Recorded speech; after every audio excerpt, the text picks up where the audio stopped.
Brain रॉटचं तिसरं आणि सगळ्यात महत्त्वाचं लक्षण जे तुमच्यापैकी प्रत्येकाला जाणवत असेल ते हेच आहे की तुम्हाला फोनवरती काहीतरी काम असतं. तुम्हाला कोणाला तरी मेल सेंड करायचा किंवा मेसेज सेंड करायचा आणि ते करण्यासाठी तुम्ही तुमचा फोन हातात घेता आणि तितक्यात तुम्हाला स्क्रीनवरती यूट्यूबचं किंवा इंस्टाग्रामचं नोटिफिकेशन येतं. त्यावर तुम्ही क्लिक करता आणि नकळत तुम्ही रील्स स्क्रोल करू लागता.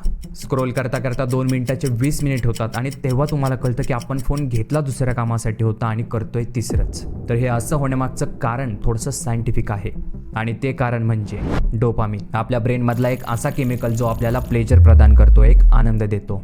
मग तो आलेला आनंद तुमची आवडती डिश खाल्ल्यानंतर असो किंवा आवडता गेम खेळल्यानंतर असो, या दोन्ही गोष्टींचा आनंद हा डोपामिनमुळेच मिळतो. आणि याच डोपामिनची सगळ्यात खास बात म्हणजे हा बिंडोक आहे. म्हणजेच तुम्ही जुगार खेळला, दारू प्यायला, सिगारेट ओढलीस किंवा पॉर्न पाहिलं किंवा इंस्टाग्रामवरती रील्स पाहिल्या, तेव्हा सुद्धा हाच डोपामिन आपल्या ब्रेनमध्ये रिलीज होतो. म्हणजे ज्या व्यक्तीला व्यसन आहे त्याला हे व्यसन लागण्याचं कारण हे फक्त डोपामिनच असतं.